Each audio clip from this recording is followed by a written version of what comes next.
Assalamu алейкум туугандар. Назарыңыздарда кайрадан эле базар жок каналы. Бүгүн мен Бишкек шаарынын түндүк тарабы, Сокулук району, Северный Дача деген конушта турам. Ушул жерден бир сатылуучу үй бар экен. Азыркы чыгарышта сиздерге ошол жөнүндө маалымат берейин деген. Так, биринчи эле болуп келүү жолун түшүндүрөйүн туугандар. Фучка көчөсү менен аэропортко карай келе бересиздер, түндүктү карай. Келип жатканыңыздарда биринчи Айлампа көпүрө эмес, экинчи Айлампа көпүрөдөн Манас аэропортуна карап кайрылбайсыздар. Жаңы жер тарапка кеткен көчө менен келе бересиздер. Батышты карай келип жатканыңыздарда бир чоң мал сарайды көрөсүздөр. Ошондон өткөндөн кийин эле оң тарапка кайрылсаңыздар, бир дагы 500 метрдей жүрсөңүздөр, бул жакта ушул Северный Дача айылы жайгашкан. Келип жатып, бул жактан сол тарапты карап келсеңиздер, Береке деген магазин бар. Ошол Береке деген магазиндин алдынан түшөсүздөр дагы. Остановка деле бар экен. Сол тарапка кирип кетесиздер бул көчө менен. Сол тарапка кирип, оң тарапка кайрылганда сатылуучу үй жайгашкан. Жакын эле ушул көчөнөн 500 метрдей деле чыкпайт туугандар. Азыр видео жүрүшүндө калган маалыматтарды берем. Анан бул көчө менен эгер сиздер түз эле дальше түндүктү карай кете берсеңиздер, Карл Маркс айылына бара алат экенсиздер. Бул жака келүү үчүн сиздер 120-чы жана 900-чү маршрутка менен келе аласыздар. Жол кире мен 60 сом төлөдүм. Андан ары эмне маалымат айтсак дагы. Так. Үйгө карай кеттим туугандар. Комментарийге өзүбүздү жазып турабыз. Калган маалыматтарды үйгө жеткенде берем. Келүү жолун түшүндүргөнчө сатылуучу үйгө да жетип келип калдым. Мына бул сатылуучу үйдүн көчө тараптан көрүнүшү туугандар. Блок менен тосулган. Көрүп турганыңыздардай ворота орнотулган. Мен жана сиздерге 500 метрдей деп айттым эле, бирок 200 метрдей эле экен. Асфальт көчөнүн кийинки биринчи көчө болуп калат. Келгениңиздерде оң тарапка кайрылып, сол тарапты карап келгениңиздердеги 3-чү үй экен. Андан ары короосуна кирейин. Мектепке Карл Маркска барышат экен. Мечит жакын жерде мына көрүнүп турат, бар экен туугандар. Садикте эле Карл Маркска барыш керек, бирок азыр көптөгөн эле конуштарда частный садиктер көбөйүп кетти туугандар. Эми жердин аянты 6 сотук.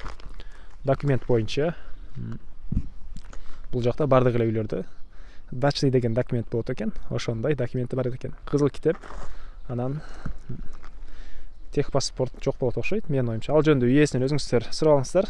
Мен жанымда үйеси жок болгонуга байланыштуу ал жөнүндө точно айта албадым. Үйеси өзү Москвада тургандар. Мен телефон аркылуу эле звонок кылып сүйлөштүм. Эми бул үй узун турасы 10-8, ышпаганы кирпич менен бүтүрүлгөн. Тышкы тарабы текстура экен. Так. Анан бул эме сиздерге калбайт, вагон. Вагонду алып кетишет экен. Суу бар экен, качалка менен. Анан свет бар туугандар. Биринчи эле болуп сиздерге азыр үйдүн ички тараптарын көргөзөйүн. Чыгып баратканыңыздарда мындай лестница бар экен. Үйдүн ылдый тарабы подвал туугандарына. Эми киргенде эле мындай холл. Холдун бул жагына тапчан орнотулуптур. Дуалдары декоративный штукатурка, потолок, натяжной потолок. Окей. Анан ушул эле бөлмөдөн оң тарапка кирсеңиздер бир бөлмө, 3 бөлмөгө өтүп кете алат экенбиз. Эми биринчи эле болуп сиздерге азыр бул жакта оң тараптагы бир чоң бөлмөнү көргөзөйүн. Дуалдары декар, потолок фанера, полу жыгачтан болгон пол. Окей. Айта кетчү мебелдер калбайт экен. Ал жөнүндө дайым сурап жүрөм. Азыр көптөгөн көрүүчүлөрүбүз ушул мебель жөнүндө деле айтып кой деп айтып атышат. Анан кирип эле сол тарапка киргенде дагы бир бөлмө бар. Окей. Бул ошондой бөлмө экен, спальный. Дуалдары шпаклевка. Потолок гипсокартон. Пол жыгачтан болгон пол туугандар. Андан ары кайра эле мен холлго чыгып оң тарапка киргенде бул жакта кухняга караштуу аталган бөлмө бар экен, бирок азыркы учурда толук түрдө бүтө элек. Бул жактын дуалы кийин кошулуптур блок менен. А так негизи үй толук түрдө бышпаган кирпич менен бүтүрүлгөн туугандар. Бирок анан ушул бөлмө толук түрдө бүтпөптүр. Эми сиздерге чыгып короосуну анан подвалды көргөзөйүн. Мен кайра эле үйдүн короосундамын туугандар. Батыш капталында үйдүн мындай тротуарлар куюлуптур. Бул үйдүн батыш тараптан көрүнүшү. Сиздерге азыр подвалга кирип, подвалда эмнелер бар экенин көргөзөйүн. Киргенде эле мындай бир бөлмө. Стяжка куюлуптур бул бөлмөдө. Андан ары ушул жерден оң тарапка киргенде душ жайгашыптыр. Потолок пластика, капталдыр деле пластик экен. Стяж, пол стяжка болуптур туугандар. Аристон коюп, жана башка буюмдарын алсаңыз даяр болуп калат экен. Андан ары кайра эле бул жака чыгып, сол тарапка кайрылганда жакта мындай бир бөлмө бар экен. Жакта печка орнотулуптур. Кандай бөлмө болуп калды экен бул?